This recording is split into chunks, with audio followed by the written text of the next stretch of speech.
박 전 대통령에게 안 좋은 소식이 또 하나 있습니다. 민정수석실에서 삼성 관련 메모를 발견한 청와대가 이 캐비넷과 책상에 대한 전수조사를 실시하고 있는데 특별히 신경을 써서 찾은 물품이 바로 이거였다고 합니다. 관련 목소리 들어보시죠.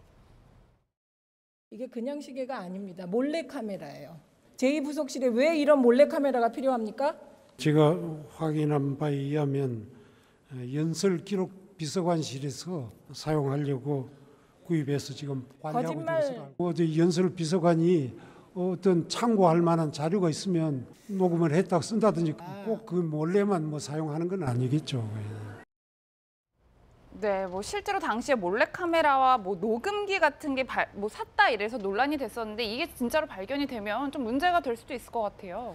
그러니까 청와대 직원이 뭐하러 시계형 몰래카메라를 구입을 했을까? 이게 좀 이해가 안 되잖아요. 그냥 사람들을 만나면 공개적으로 만났을 거고 아니면 청와대로 불렀으면 청와대 안에서 그냥 접견을 하면 될 텐데 무슨 용도로 도대체 이걸 사용했을까? 이러다 보니까 뭔가 음험한 뭔가가 느껴지는 거예요, 자꾸. 근데 그러면 청와대에 있는 직원이 이 몰래카메라용 시계를 차고 나가서 할 수 있는 일이 뭘까? 이걸 생각할 수밖에 없잖아요. 예. 그러다 보면 이런 거 혹시 사찰과 관련되어 있는 것은 아닐까? 이런 식의 어떤 생각들로 당시에 이제 의혹이 여러 가지로 불거졌었죠. 예. 왜냐하면 이명박 정부 시절에도 민간인 사찰 문제가 굉장히 심각하게 불거진 적도 있었고, 그다음에 지난 또 국정원 댓글 사건 이후에도 국정원이 사찰하는 문제 이런 것들이 계속 논란이 되고 있는 상황이었기 때문에 청와대가 굳이 저런 거를 구입했다고 하는 것은 뭔가 청와대 내에서 다른 업무를 위해서, 그러니까 업무 외에 뭔가 불법적이거나 이런 행동을 하기 위해서 저걸 구입한 것 아니냐,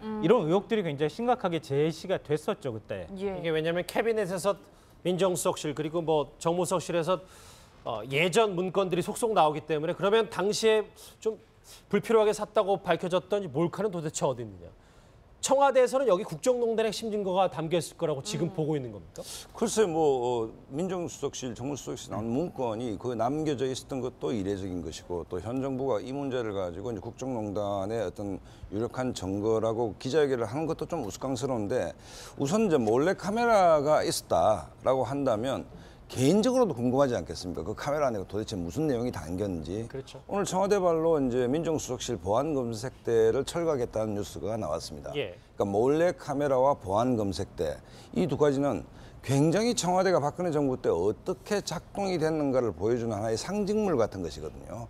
그러니까 내부 직원에 대한 감시용일 수도 있고 어쨌든 이 몰래 카메라를 찾아서 그 안에 만약에 국정농단과 관련된 중요한 내용이 있다면 글보다는 그건 동영상 아니겠습니까? 충격파가 굉장히 크겠죠. 그렇기 때문에 찾고 있는 것 같은데 실제로 어떻게 작동됐는지 발견할 수 있는 것인지 또 발견한다면 그 속에 무슨 내용이 있는 것인지 궁금한데 어떻게 될지는 좀 지켜봐야 되지 않겠나 싶습니다. 예, 이현유 의원님, 네. 사실 이것도 국가 예산으로 구매한 거기 때문에 그렇죠. 일정한 절차에 의해서 처리가 돼야 될 텐데 지금 다 어디가 있는지 궁금해요. 일단 지금 확인해야 될 게 청와대 비품 목록을 확인해야 될 겁니다. 왜냐하면 이게 청와대 재산으로 등록이 돼 있을 겁니다. 왜냐하면 청와대 예산으로 산 것이기 때문에 그렇죠. 지난번 지금 그 침대도 마찬가지지만 예. 일단 국가 예산으로 쓴 거기 때문에 비품으로 등록이 돼 있을 것이고 또 만약에 이제 국가 기록으로 넘어갔다고 한다면 국가 기록에 넘어간 것은 제가 볼 때는 아마 여기 안에 있는 칩 정도가 넘어갔을 거예요. 왜냐하면 이게 이 안에 있는 것 칩은 이제 디지털 기록이기 때문에 이거는 이제 국가 기록물로 지정을 해서 만약 지정 기록물로 지정을 한다면 넘어갈 수는 있는데 그렇지만 이 그 본체 즉 이 캠코더 시계 캠코더 본체 자체는 이건 하나의 물건이기 때문에 그렇죠. 이거는 이제 비품으로 남아 있단 말이죠. 자 그런데 만약에 이게 지금 사라졌다 이렇게 될 경우는 이거는 이제 왜냐하면 모든 비품은 관리 책임자가 있습니다. 그러니까 우리가 어디 사무실 가도 정부라고 딱 적혀있지 않습니까? 공무원들 기록 같은 경우는 이건 예를 들어서 총무비서관 소속이라든지 그렇죠. 이 물건이 아니면 이제 부속실 소속이라든지 이런 게 있으면 그 부속실에서 책임자와 그다음 부책임자가 있기 때문에 이 사람들이 관리해야 될 책임이 있거든요. 그러니까 그러면 이제 이거를 그 관리 책임자를 찾아내야죠. 그러면 그럼 어디 있느냐 이걸 이제 물어서 만약 분실했다고 한다면 이거는 책임을 물어야 되겠습니다. 그리고 혹시나 또 이게 지금 시계형 같은 경우는 그냥 우리가 일상적으로 차고 다닐 수도 있지 않습니까? 그렇죠. 그러니까 아마 지금 청와대에 나간 직원들 중에서 혹여 이걸 지금도 계속 차고 있을 가능성도 이제는 배제할 수 없다고 봅니다. 그렇죠. 예. 인지하든 인지 안 하든 이게 이제 조금의 좀 비밀스러운 목적으로 쓰여졌다고 한다면 누군가가 또 이걸 숨겨놓고 있을 가능성이 있단 말이죠. 그러면 이건 사실 국가의 재산을 갖다가 횡령한 부분이 되지 않습니까?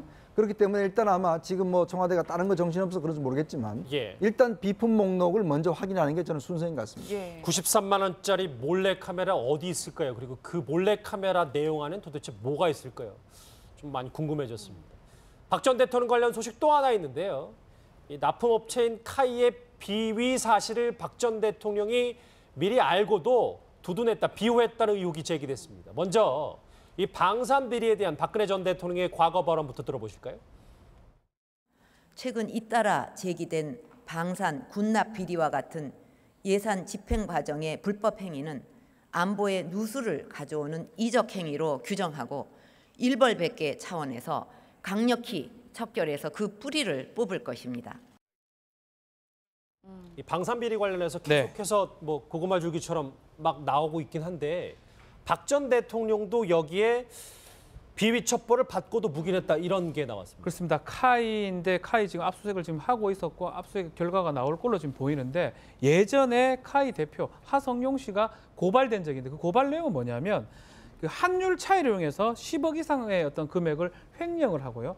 또 노사 활동비 명목으로 연간 4억씩 총 16억을 횡령했다고 이게 진정에 가면 이 정도 금액이고 이 공공기관에서 일어난 일이면 민정실 내지 이런 데서 조사가 돼야 되는데 이런 보고를 받았음에도 불구하고 박 대통령이나 뭐 이렇게 민정실에서 별도로 어떤 얘기 없이 결국 이 대표를 선임했다. 이게 또 문제가 아닌가 이렇게 보입니다. 예, 평론가님 실제로 감사원에서 박 전 대통령에게 직접 보고를 했다 이런 보도가 나와서 지금 논란이 되고 있는 거잖아요. 그러니까 지금 하성룡 사장과 관련돼 있는 비위에 대해서 제보가 들어왔고 그거에 대해서 청와대 내부에서 이제 자체 진상 조사를 하고 그리고 이제 감사원도 여기에 대해서 조사를 했다는 거 아니에요? 예. 그렇게 해서 작년 8월에 박근혜 전 대통령한테 그 관련돼 있는 내용을 보고를 했다.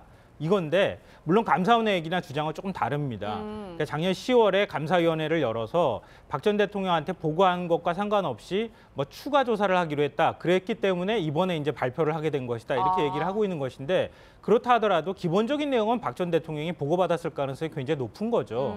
상당히 심각한 내용이었고 그게 더군다나 방산 비리와 관련되어 있는 내용이었다면 민정수석실을 통해서든 어떤 방식으로든 박 전 대통령한테 기본적인 내용은 보고가 됐을 가능성이 높은데 그렇다면 박 전 대통령은 그동안에 그렇게 방산비리 척결을 외쳤는데 왜 그러면은 방사청장이나 그리고 카이 사장이나 이런 사람들은 가만히 내버려뒀는가 이런 의문이 제기가 된다는 거죠. 예. 2년 전에 말입니다. 카이 행사에 참석했던 박 전 대통령의 모습 한번 같이 만나보시죠.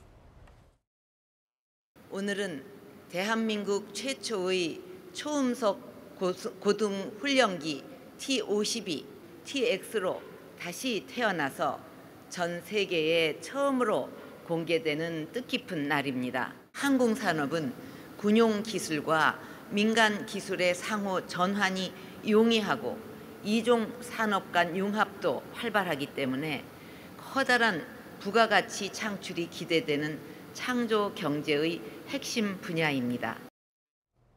네, 사실 저 당시 기념식에 박 전 대통령이 갑자기 이제 참석을 하면서 굉장히 화제가 됐었잖아요. 예, 당시에는 국방부 장관이 참여하기로 돼 있었는데 이 행사 중에 정부나 공기업 행사 중에 VIP 행사는 굉장히 중요합니다. VIP가 그 행사의 의미가 완전 남달라지는 것인데 2015년 2월 감사원 감사가 있었습니다. 그다음에 감사 결과를 보고를 했는데 이 행사가 2015년 12월에 있었습니다. 그렇다고 본다면 그 당시 카이 입장에서 이 행사 지금 박근혜 대통령이 창조경제의 핵심이라고 얘기를 하고 있지 않습니까? 예. 그러니까 이 정부의 핵심 의제에 카이가 충실하고 있다라고 2015년 12월 대통령이 직접 참석해서 얘기를 하고 있는 거다. 그렇죠. 그런데 검찰 조사는 2년 뒤 2017년에 열립니다. 그렇다고 본다면 이 1년의 과정에서 왜 감사원의 그 감사 결과 보고가 있음에도 불구하고 이게 늦은가의 원인 규명이 좀 핵심 아니겠나 이런 생각이 듭니다.